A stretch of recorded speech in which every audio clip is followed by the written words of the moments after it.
Wala, may bagong ano ha, nag-aalaga kay Baby Ino.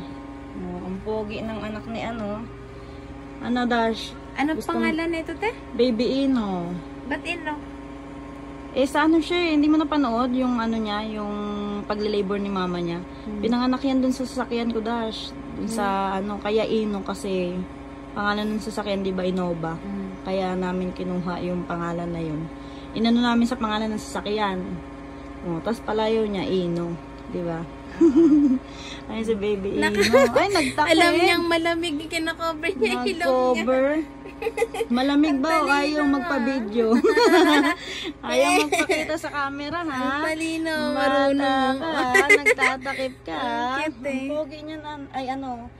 Pulay na, namumula-mula. Para siyang hapon. Yung itsura niya. Maputi kasi si ano at ate Anden na. Kaya nga. Puti din kasi siya. Anong balita sa'yo, Dash?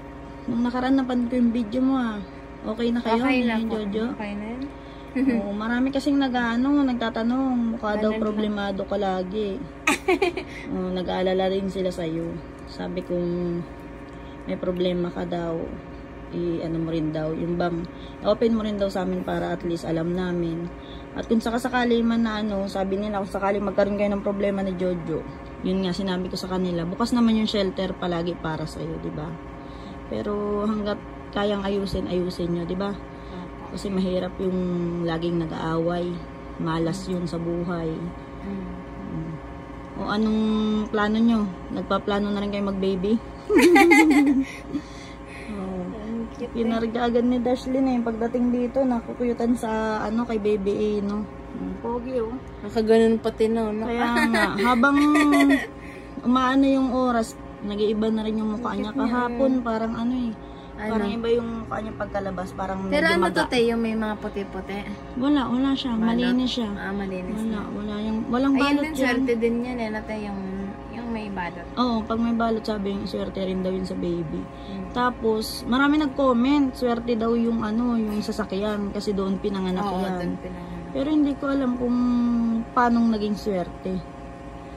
Dash. Paano kasi pag ikaw? Parang yun yung tumulong sa baby, di ba, ng mga anak. Kaya nga, paano pag ikaw, Dash? Paano kapag ako, te? Kunyari, di ba, sa sidecar ako ng anak, ay di swerte yung sidecar. Oo, kasi di ba may sidecar kayong ginagamit? Oo. Swerte daw yun, basta daw kahit anong sasakyan daw, basta dun daw inabot yung panganganak ng buntis. Swerte daw yung sasakyan. Hindi ko lang alam kung kung paano naging swerte. Pero kung papalarin man ako, Dash, sabi ko nga, i-share ko rin naman yung blessing sa inyo, tsaka sa mga iba nating mga kababayan. Kasi gusto ko talaga na makatulong ako. Tulad yan, birthday ko bukas, yun yung wish ko.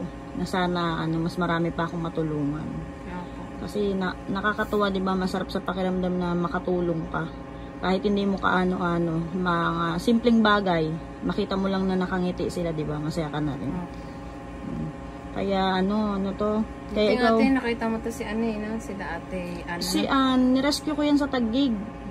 Dash, sa akin, may lumapit sa akin yung pinapasukan niya doon na pinakiusapan niya lang.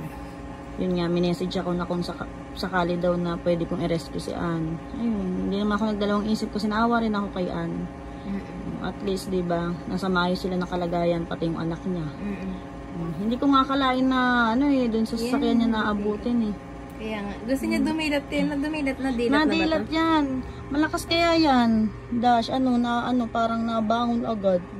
Malakas ang mga Bumabangon pag siya? hinawakan mo siya sa kamay, yung tinitigasan niya yung kamay niya. Para makabangon siya? Malakas ang buto niya. Bumangon na yan. Parang hindi, kasi diba, kilos din ang kilos natin, parang hindi siya, kumbaga pa lang yan. Isang araw. Inom ba ng gatas sa ate pinapainom ko yan ng gatas Kaya malakas. Isang araw pa lang yan. Pero kung titingnan mo, parang isang buwan na, malaki siya, di ba? Laki niya Tingnan, Ayan, Pero nilabas to, parang Chris na din. Tapos biglang lumaki na. Malaki na talaga ganyan talaga siya. Si Baby Chris na kasi noon, maliit lang talaga yun. Talagang kulang sa timbang daw. Tsaka depende rin kasi siguro sa nanay natin. Tsaka nung simula nang tumira dito si Ann, talagang sagana rin sa pagkain si Ann. Nakita mo naman, di ba, tumaba siya. Kasi kahit pigilan kong kumain ng kanin ganun rin, magpipinggan na maliit. Yung sandok naman, pang malaking pinggan. Diba? Di wala rin. Ayan si Baby Ino. Pula eh. Ayan sa ngayon po, ayan po ang update kay Baby. Ayan, naalagaan ni Dashlyn. Gusto nang magka-baby ni Dashlyn? Huwag muna. Ano, Dash? Mag-ipon muna. Mag-ipon. Mahirap daw, sabi niya. Pag may pera. Mahirap pag may baby ka na. Hindi ka na makakagala kung saan mo gustong pumunta. Diba? Yan, tulad nga niya, no? Yan, parang ako yung nanay rin yan, tsaka si mama. Kami nag-aalaga. Okay. Parang kami yung nanganak. Kasi hindi pa si Ann pwedeng magkilos-kilos. Kasi baka mamaya mabinat. Pahinga na muna. At ayan po, mga kababayan, no, update kay Ino. Share na lang po natin yung video niya and God bless po sa inyong lahat. Bye-bye.